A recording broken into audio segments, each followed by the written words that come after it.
My sister announced her family was moving into my guest room temporarily so I could have time to find a new place. I thought she was joking until she showed up with movers, so I shut her down in front of them. I am 36. I am a senior data analyst for a logistics company, which is a fancy way of saying I live in spreadsheets and tell people when their gut feeling is actually a 27% chance of disaster. I like numbers. Do not argue back. If a cell says 4,812, it is 4,812.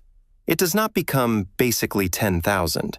You are just remembering it wrong because someone's feelings are hurt. I bought my 2-bedroom apartment 3 years ago.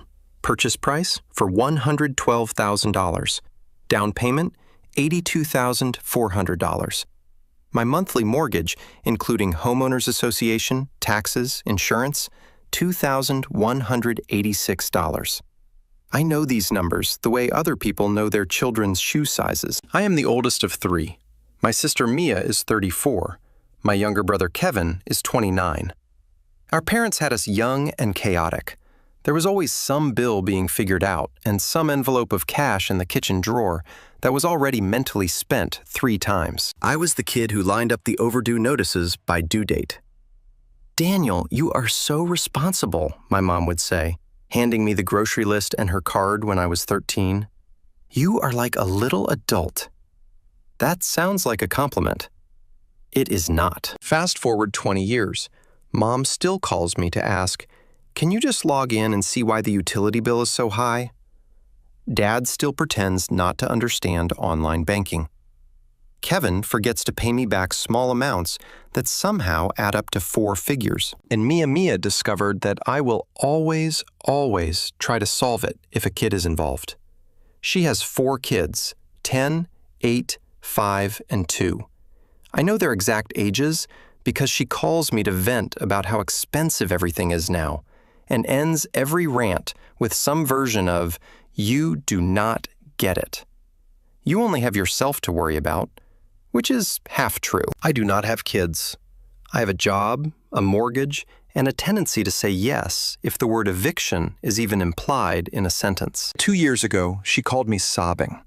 "It is just for this month," she said. "You know, the landlord is being a monster. We are short $600. If we do not pay, he will start the process. You know how long that takes with the courts.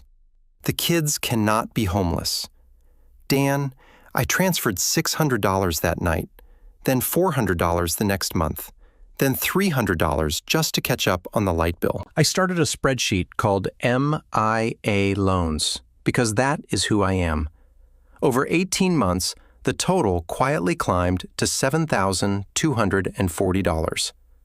Every time I brought it up, it turned into a guilt smoothie. "I am not asking you to give it," she would say. "I am asking you to lend it. We will pay you back when things calm down. You make good money. It is easy for you to say no when your life is stable." Easy to say no. Funny, because I never did. The emergency key happened after one of those payments. She needed to drop the kids off while she handled something at the leasing office. It was so much easier if she had a key. "It is just in case," she said. "Like, what if something happened to you? Then we could water your plants, family." What actually happened was the kids came over constantly, and she treated my place like a free daycare with snacks. I did not hate it. I like being an uncle. But the boundaries slowly dissolved from emergency access to, well, the kids were bored and you have Netflix. Little red flags that is lags. I noticed them. I just filed them under better than being a bad uncle. Here is what nobody tells you about being the responsible one in a dysfunctional family. They will use your competence like a credit card with no limit, and then act offended when you check the statement. The first real crack started in April. Mia texted me at 10:42 p.m. "Mia, hey, what are you doing with the second bedroom anyway?" Mia, office. Mia, what? Mia, lol. Such a waste. You do not even work from home every day. Mia, I like having space. Mia, we are thinking of moving closer to you guys. Schools here are trash. We will talk on Sunday. We did not talk Sunday, she announced. We were at my parents' place eating overcooked roast chicken. The kids were running around, the TV was on, even though nobody was watching it. So, she said, clinking her fork against her glass, we made a big decision.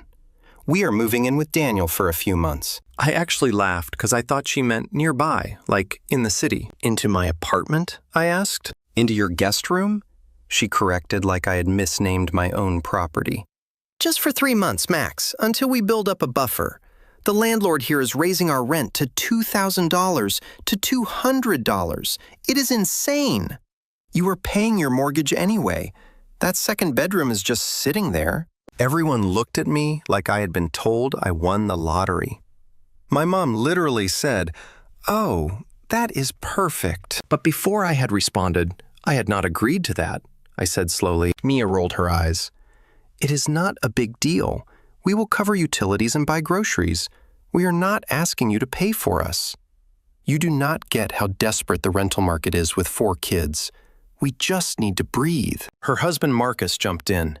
Manto man, he said, like we were in a bar and not my parents' sticky dining room. If we crash with you for a few months, we can clear like $4,000 to $5,000 in debt. Then we are good.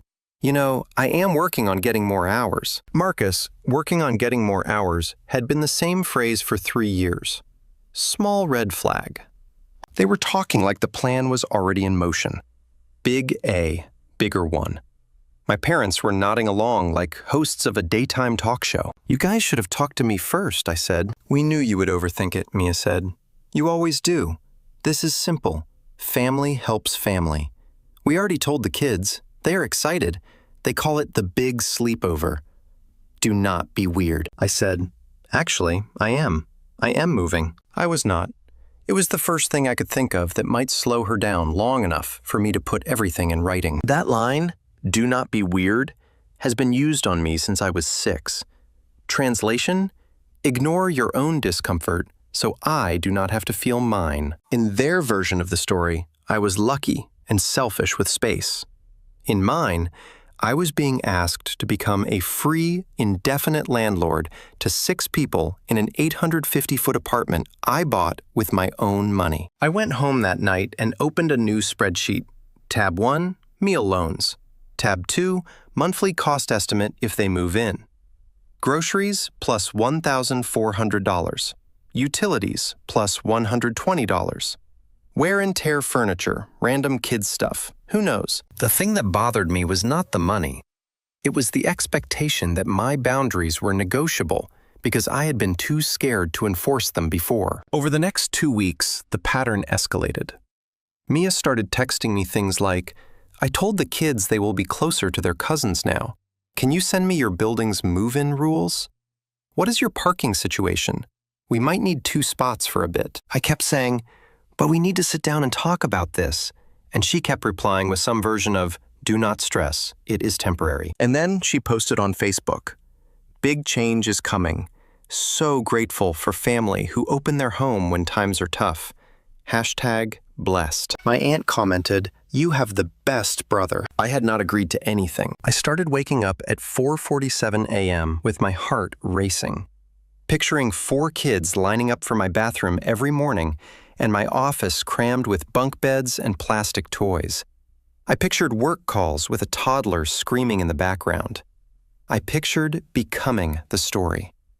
Our evil brother kicked us out with no compassion, because that is the other part nobody tells you. Entitled people always write the first draft of a narrative. The lever in the story was boring and powerful, the lease in the law. Technically, I own a condo in a building where the association has strict rules about occupancy. Max, 4 people per unit, no short-term sublets, no long-term guests without approval. I am the only name on the deed mortgage and association records. Mia's plan required my consent in writing. She just never bothered to get it. After another round of group chat pressure, have you told your boss you will need to work from home more when the kids are there? For my mom, like it was settled. I made an appointment with the tenants' rights clinic, my friend recommended. Let me guess. The lawyer said after I laid it out, the family wants to temporarily move in, and you are the bad guy if you say no. Pretty much, he explained something I already knew, but needed to hear from a stranger in a blazer. They have zero legal right to occupy your home. If they start using that key without your permission, that is unauthorized access. If they establish residency, it gets messy. The time to draw the line is before a single box crosses your threshold. Okay, but ethically is it awful if I do not let them? I asked. There is 4 kids, he sighed. Ethically, the parents of those kids should not be announcing housing decisions without securing consent. You are not a bad person for refusing to be their safety net. You are just the only functional adult in a room full of people who like to outsource consequences. That line stayed with me. I went home and did what I always do when I am scared. I made a list. Change the locks. Put my boundaries in writing. Notify the condo association of attempted unauthorized occupancy. Stop all temporary financial help. Offer a limited, clear alternative I could live with. At 2:13 p.m. that afternoon, I emailed Mia and Marcus. Subject housing/boundaries. Hey, I have been thinking about the idea of you guys moving into my apartment. I understand things are tight and that you are stressed. After reviewing my building occupancy rules and my own boundaries, I need to be clear. I am not agreeing to have you or the kids live in my apartment. My second bedroom is not available for that. I will not be able to host you for a few months or otherwise. I can, however, help in a smaller way. $500 transfer to help with moving costs or deposit somewhere else, or covering a hotel/Airbnb for 3 nights if you have a gap between leases. I will also be pausing all ongoing financial help, the monthly transfers. I need to get my own budget under control. This is not personal. I love you and the kids, but I need to be product in my home and financial stability. Daniel. I reread it 3 times to make sure it was calm and not a manifesto.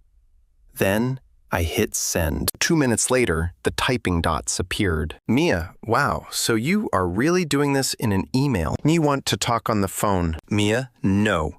I am shaking right now. I cannot believe you would hide behind occupancy rules. The kids were so excited. This is heartless. Then came the group chat messages. Mom, Daniel, cannot you just help for a little while?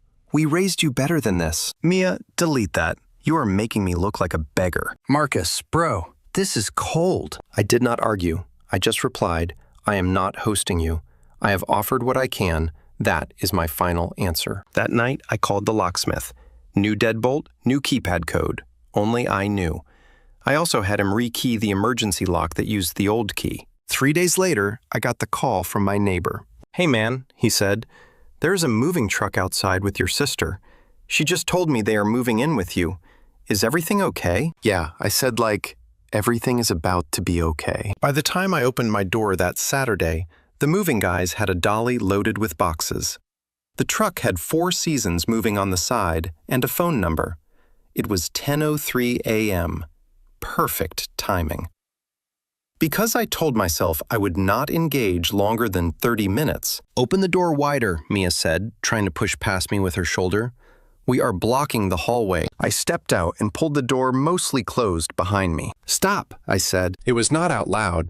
It was just different enough from my usual apologetic tone that she actually did. What is wrong with you? She hissed. You read my email, I said. I am not agreeing to this. You cannot move in here. That email was insane.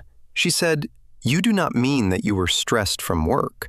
We talked about this at Mom, and everyone agreed. You cannot just change your mind last minute. I did not change my mind. I said I never agreed. She waved that off like a fly. You are being dramatic.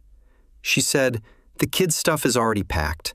We gave notice at our old place. We cannot just magically find somewhere else. We are literally homeless right now. Marcus joined us, hands in his pockets. Look, man, he said in that tone that implies we are buddies. We already told the kids this is happening. Do not make us tell them you care more about your home office than your family. There it was, weaponized guilt. I was not angry. I was not cruel. I was tired. In a way, I did not know you could be tired. Guys, I am not making you homeless. I said you chose to give notice without a signed agreement from me.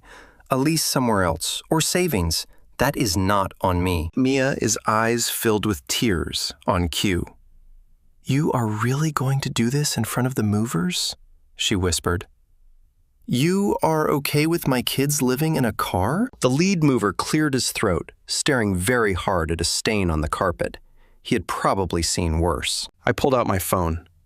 I am not okay with your kids living in a car, I said, which is why I offered $500 or 3 nights in a hotel. That offer still stands, but you are not moving into my apartment. You cannot lock out family, she snapped. That is illegal or something.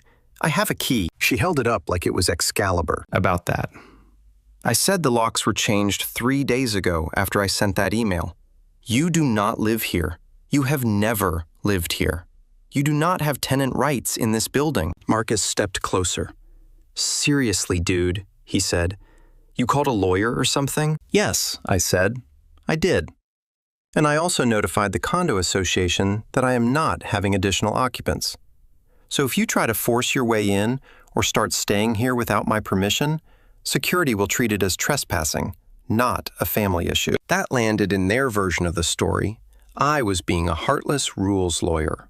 In mine, I was finally using the same precision I use at work to protect myself at home. You are unbelievable, Mia said.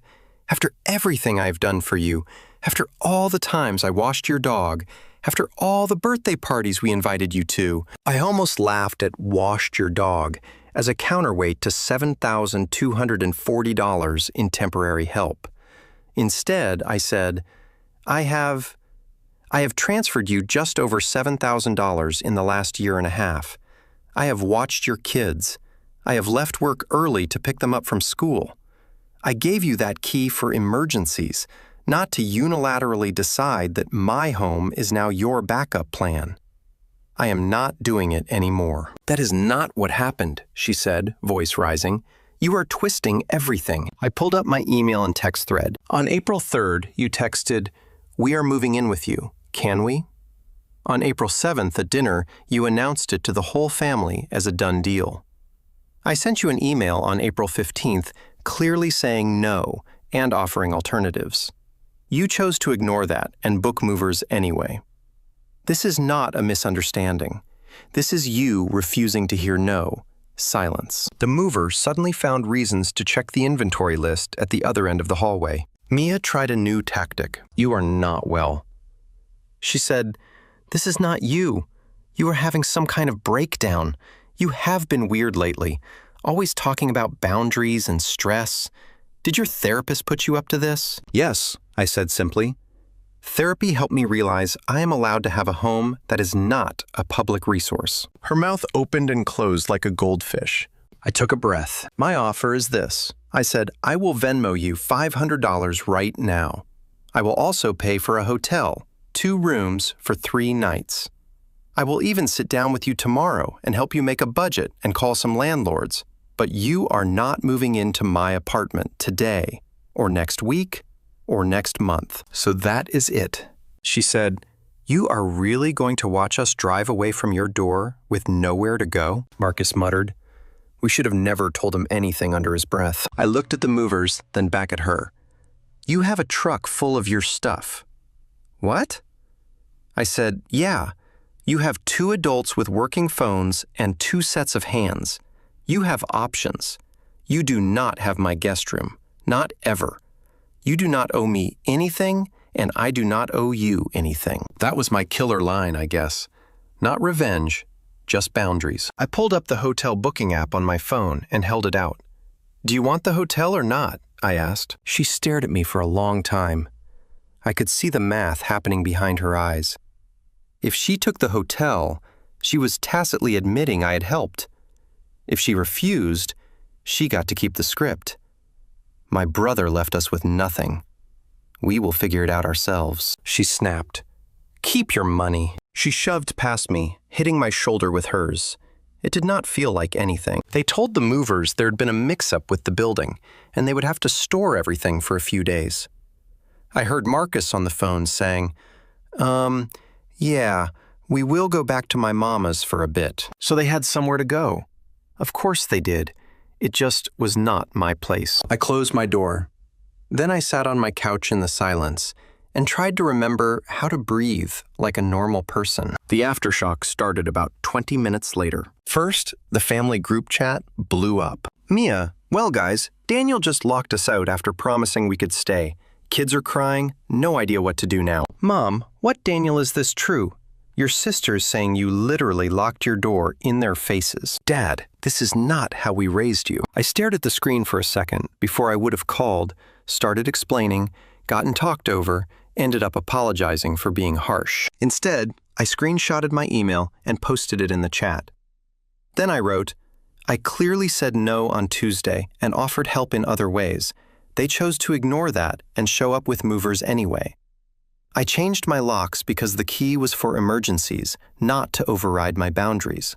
I will not be discussing this further. Mom responded with a paragraph about family coming before rules and how I do not understand what it is like with kids. Kevin, who had been suspiciously quiet up to that point, finally chimed in.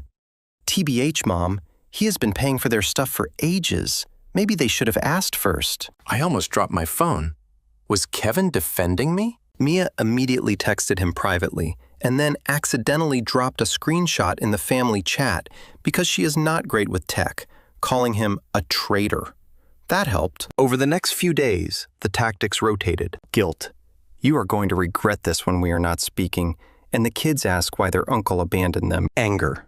You are a cold spreadsheet-obsessed robot who cares more about walls than people. Smear campaign light. She posted on Facebook about finding out what people's true colors are when you need help, and siblings who love their money more than their nieces and nephews. I did not respond. Not publicly, not privately. I muted the group chat.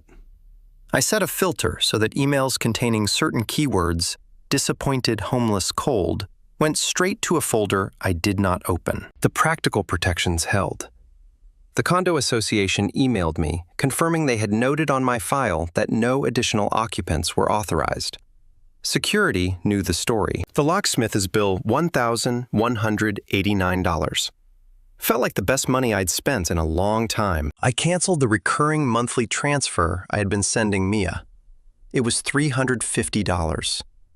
I redirected it to an online savings account labeled Therapy/Peace Fund. 2 weeks later, I started seeing a new therapist who specialized in adult children of chaotic families. You are experiencing withdrawal, she said when I told her I felt physically ill, saying no.